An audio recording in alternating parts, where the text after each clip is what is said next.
Sicela ukuthatha ithuba sibingele nganizakwethu namhlanje kumsombuluko. Mhlaba ayidate.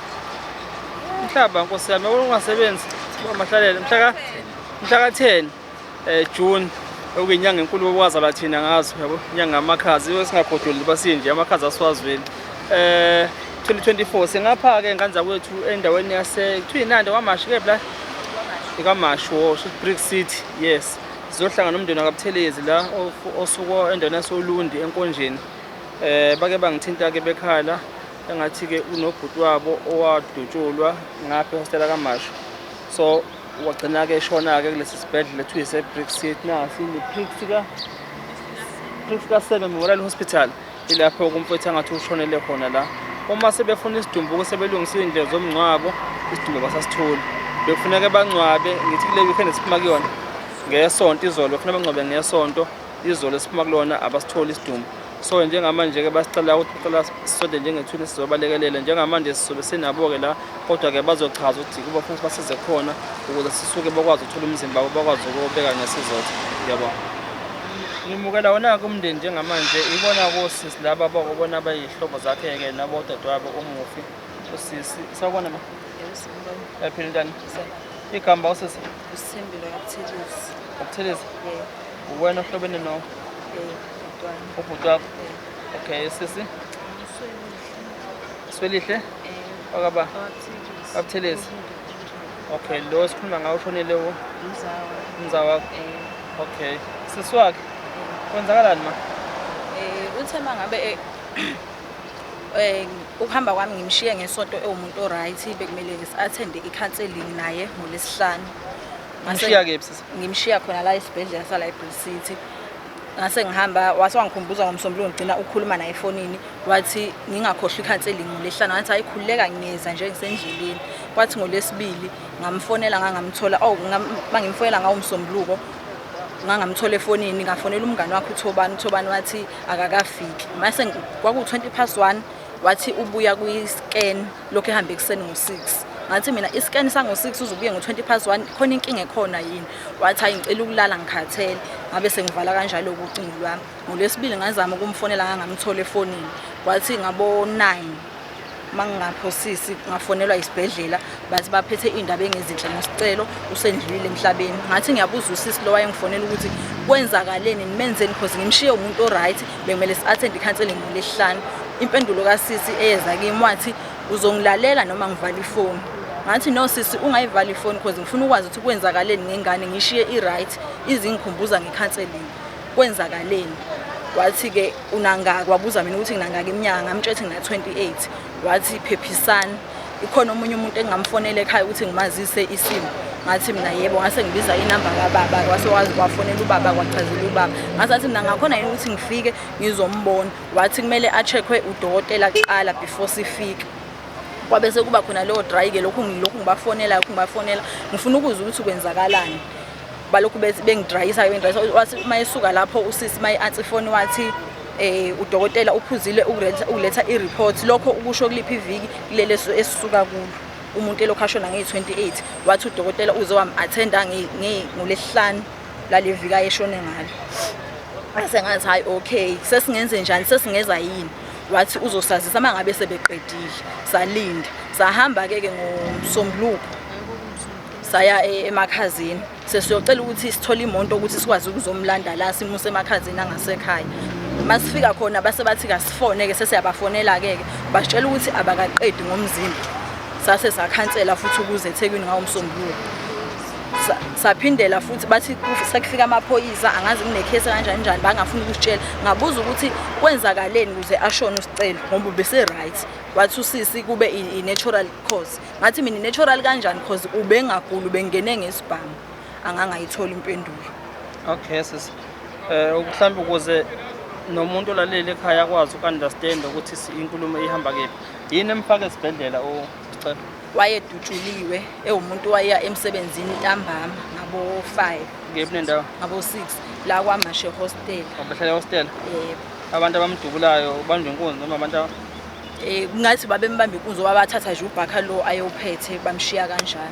yebo owasinda kodwa wasinda yena la weza sibhedlela. weze esibhedlela Okay. bamusa e-theatre bawumkhipha lezo nhlamvu kwathi evikini elilandela lelo viki ekade ngene owayengene nge-8 esibhedlela kwathi kwakumsombuluko lesibili ngafonelwa esibhedlela sangitshela ukuthi kumele abuyele e-theatre unenkinga ngathi ngasuka ngathi ngicela ukusheshe ngifike after 30 minutes okay ngasikhava isikhathi ngafika mangiFika akasakhulumi akaboni bamhambisa ngasayina ke lawo mafomu lawo base bamhambisa e-theatre bafike bamhlinza futhi bachaza ukuthi kwenzeka angazi wasala amahlule ngaphakathi abesethite isibindi nenyongo kodwa use right nami futhi ngambona ukuthi right ngahlala lokhu ngiza esibhedlela ngize esibhedlela ngamshiya vele esomuntu right mangihamba nesonto ngiyoleni Ube right ekhuluma ehamba. cha ubengakahambi kubelele nje embedeni ke ekhuluma kodwa nje bese right Kunethemba lokuthi uzophosa umbalana. Bese nginethemba oba nodokotela lo engakhuluma naye noma ngamfundanga bayifake lezi iqhebhezana wayeyindi wathi uma ngabe esezodischargewa kuzomela ngibe khona si-attend i-counseling okuyiyo le counseling ngokwemele siye kuyo ngolesihlanu. Okay.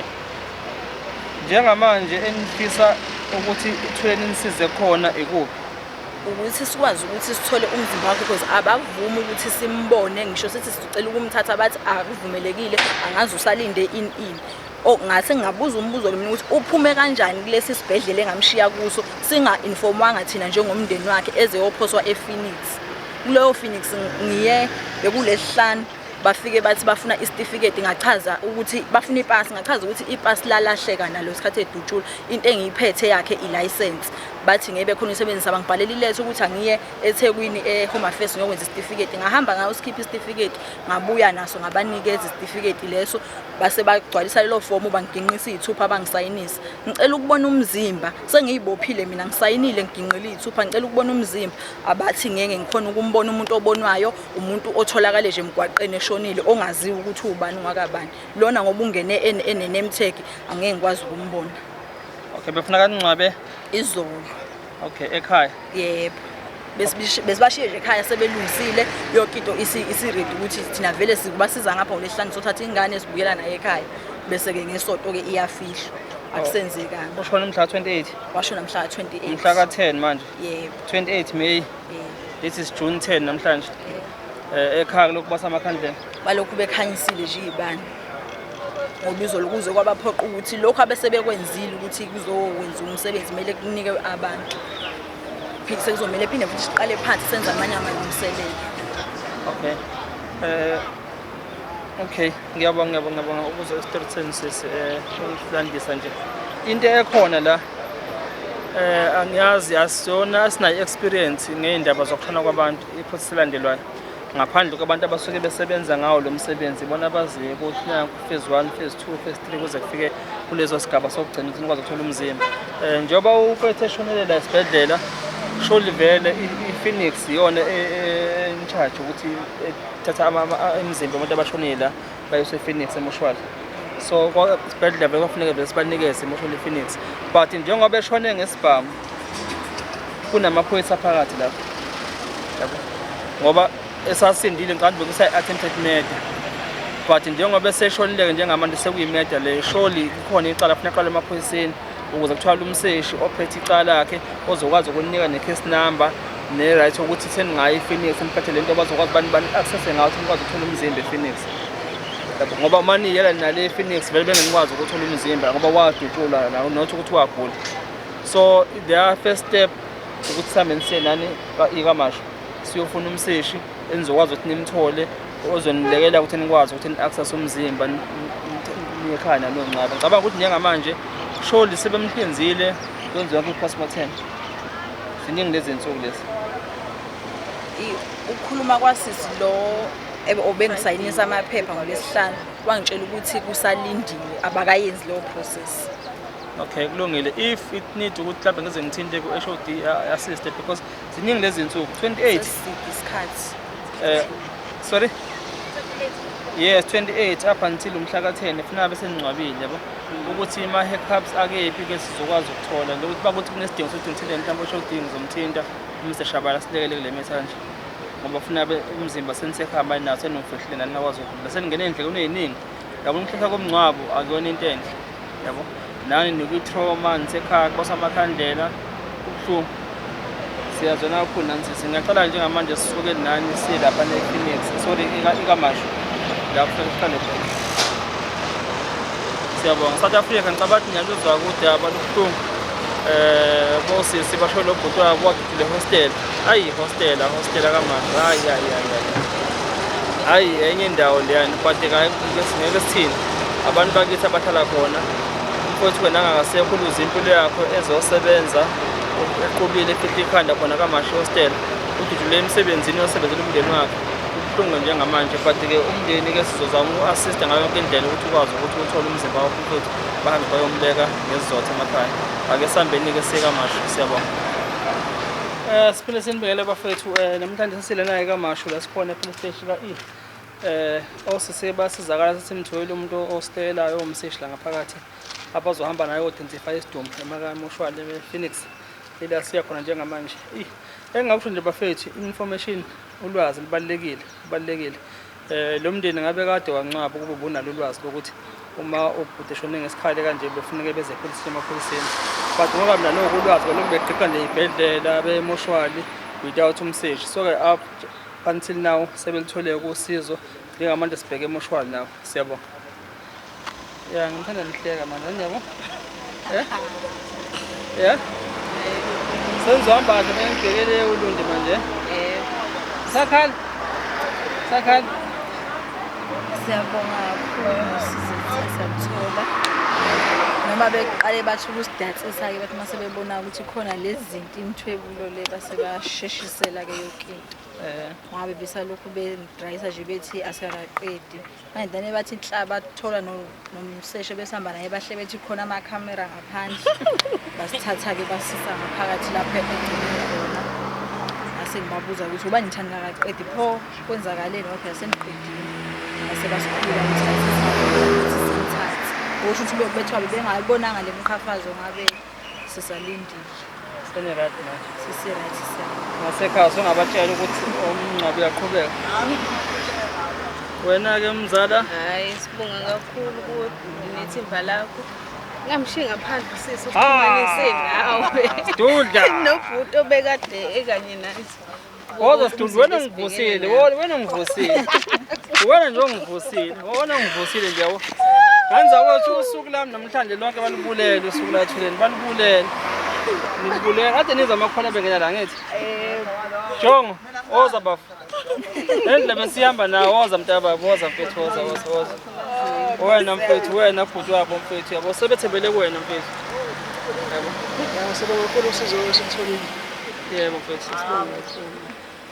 Ngicela washaya isikhathi sekusibonile konke. Siyabonga kakhulu. Mfethu siyabonga mfethu sizinje ukuthi nqebe intale ngenqeba ngenza kwethu. Siyazi ukuthi nakho nawo mfethu. Yabo inkosi nje besiphila naye kakhulu. Hayi le ndawo engihlala kuyona. Hayi hostel hayi bafethu Siyabonga kakhulu bhuti umkhwanazi. Yebo. Kuze nje asibonga uNkulunkulu ngokusebenzisa isandla sakhe athi inhliziyo yami thinteke neyakho. Hawu inhliziyo yami. Yathi bhaku le yakhe yathi bhaku yathinta mina. Cha nganza ukuthi siyabonga umndeni-ke lo Nkosi babesithintile. Umfowabo-ke sithola isidumbu sakhe sesitholeke namhlanje kufanalaziwe-ke singafika imoto ezomlanda-ke bayolungisela umngcwabo-ke le ekhaya uLundi. Namanje ngisa-emphasize kanza kwethu information nolwazi lubaleke ngale ndlela ngoba ukube bebazi usisi ulwazi ngabe kade bawuthola umzimba kamfowabo but-ke bilokhu benqubuzeka lapha nalapha but-ke finally sebekwazi ukuthi namhlanje kuze kufanelazeke umzimba wabo sebengawuthatha noma yinini bagoduke nabo bayolibeka ithambo labo ngesizotha ekhaya uLundi ini isigodi enkonjeni sithi ndiyayi kanza kwethu siyabonga ngisalahle emakhaya.